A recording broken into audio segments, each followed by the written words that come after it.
Okay, this is just a quick little clip on, I've had these original TE20 type foot plates around, and they're a bit rusty underneath here, and you can see up this end here there's a hole in the end, so I'm going to have to cut a piece out through here and get rid of that.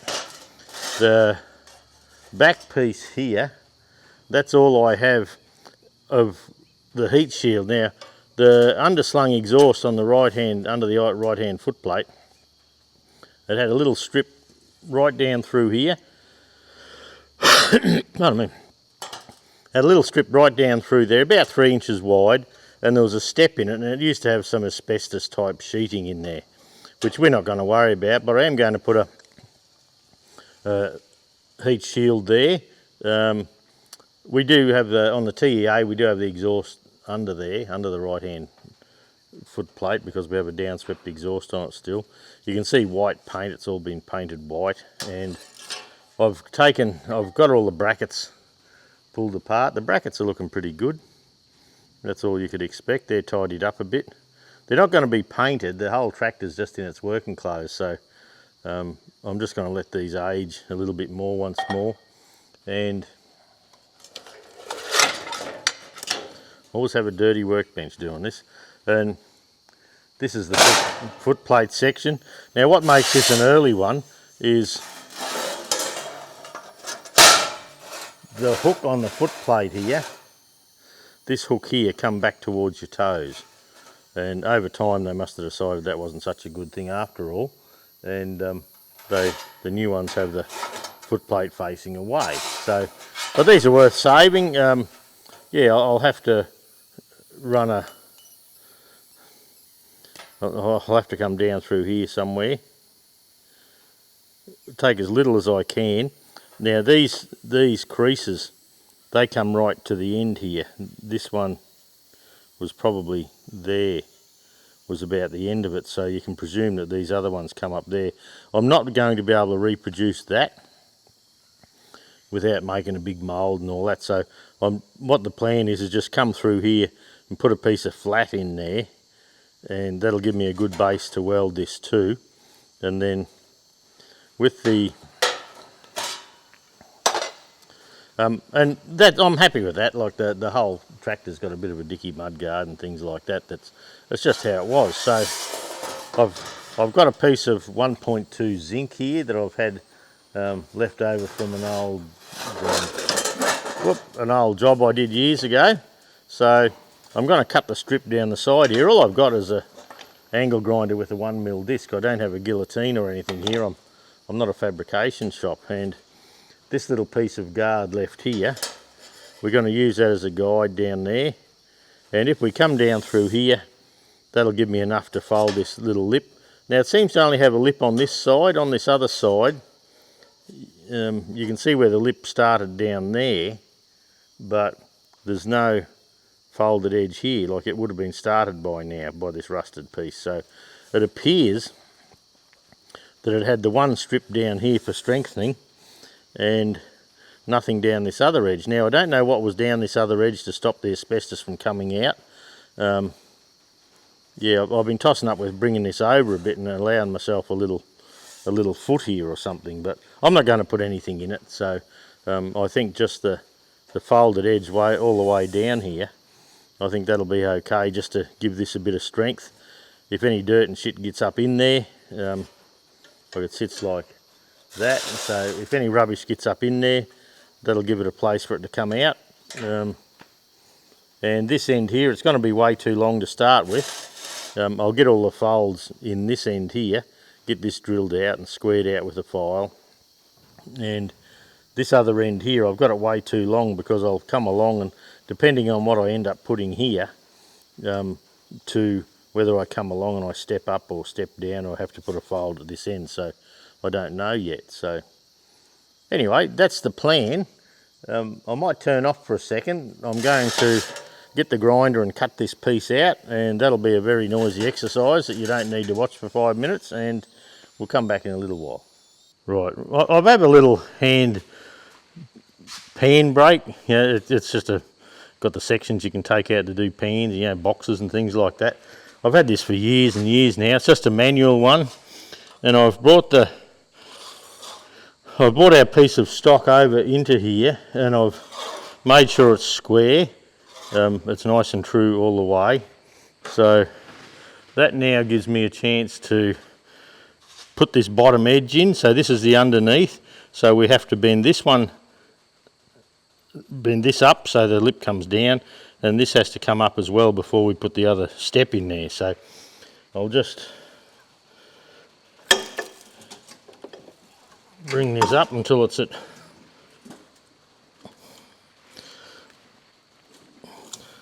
you have to go a little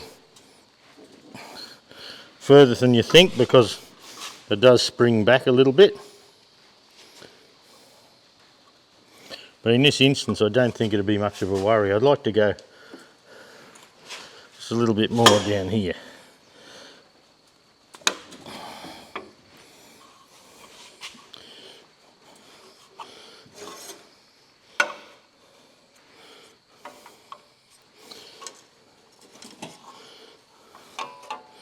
Yeah, look, that's good enough for what we're doing. So if we put the handle back, put this handle back, that's our lip that we've got done. Now this one here needs to come up this way at 90, so I might just race over and drop this back, take this angle back here, so I'll be back in a second. So, okay, so there's the little chamfer. So when it comes up here and we have to lift this at right angles, that's just given me the clearance to get in there. So I can bring this down to where we want it, and we'll run the square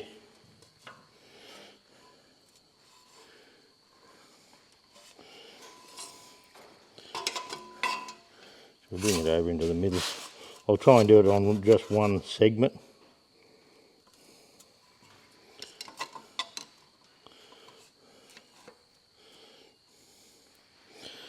So that's square there. So I can, whoops, and lock that handle down.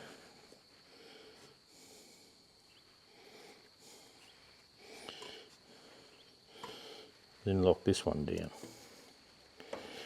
And one fault this has is when you pull it down, it actually moves about 0.5 millimetre this way. But look, that's, if you know about it, there's no big deal. So if we come along here, very close, I think that'll do us. Okay, that's locked down, that's locked down.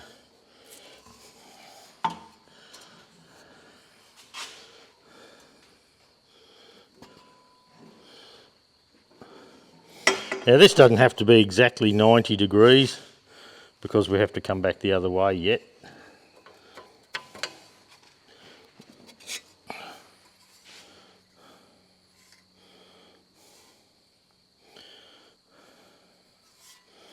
I should have put this bend in first, bloody dipstick. I was thinking about that on the bench before. I'll put that one in, then this one, and then with the camera on, I went the other way.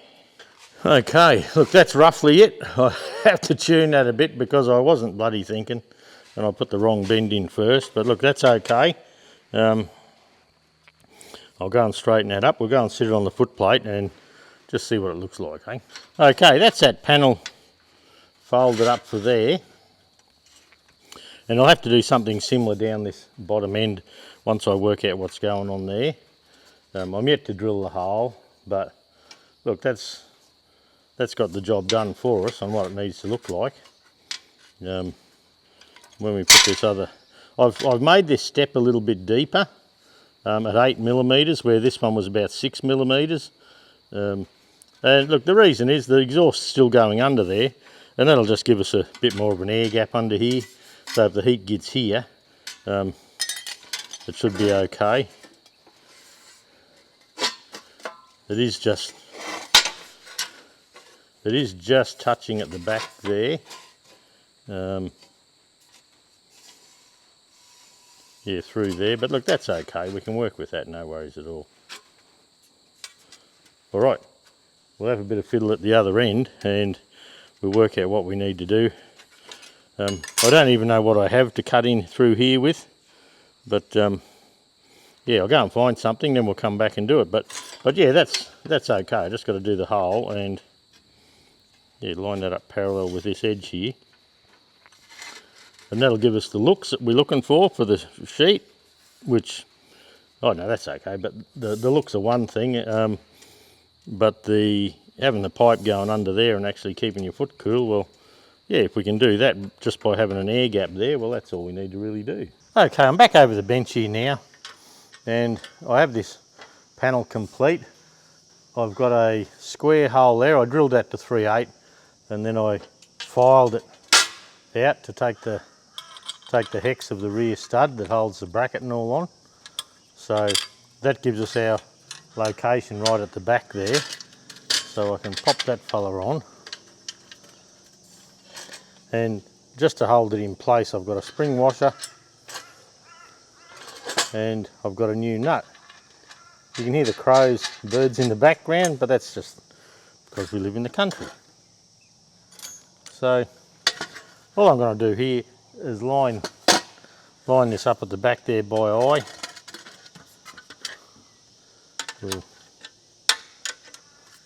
This is just to hold it all in place if we can. Originally I had to heat this back nut and get it red hot to get it off, but that's okay. Okay, so that's that in place. Now you might notice a couple of holes in the end here, and those holes, I put them there, you can see, yep, I put them there to spot weld this. So when this bracket was on the end there, all this part and this part was spot welded together. Well, I don't have a spot welder, but so I do have a little seamer tool. So it, on a bit of 1.2, it puts that little lip in it, so that if you need to put a patch panel or something in, you can do that, or you can come in over top and put yourself some little spot weld holes for the MIG. So I just got this little tool there, and yeah, one side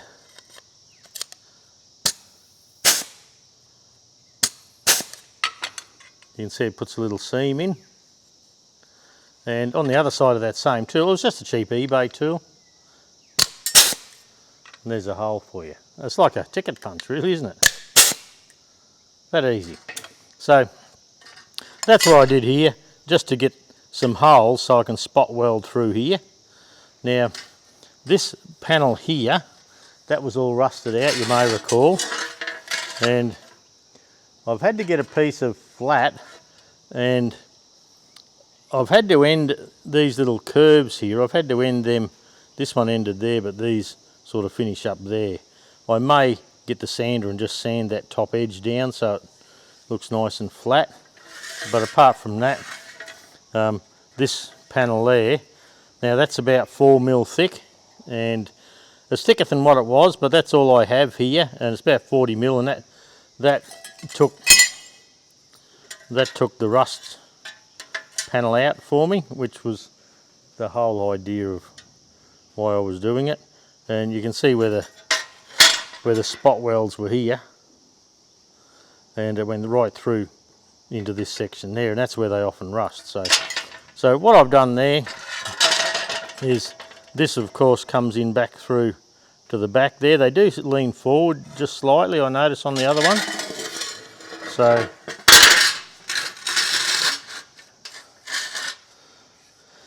So what the plan is here is have this over the edge.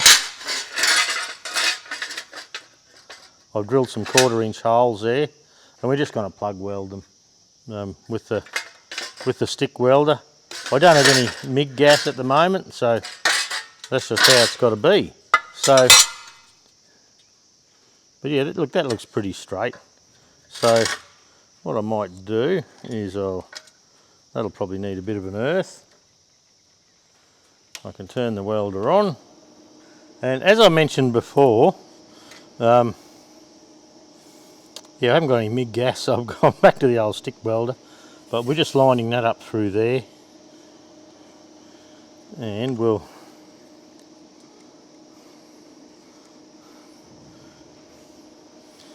give this a bit of a tack.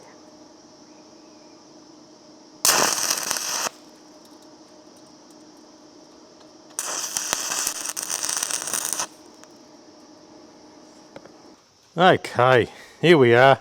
I've ground the welds down. That stuff is rust converter, so any rust underneath there we'll just neutralise it. Now on the top side here, actually this is just the bottom side. On the top side, this is the other one I've got ready to go. Now I've left that bit of rust there, and with a bit of penetrol over the top of it like the rest of the tractor, that will darken up. What I might do is grab this one. Okay, and there you go.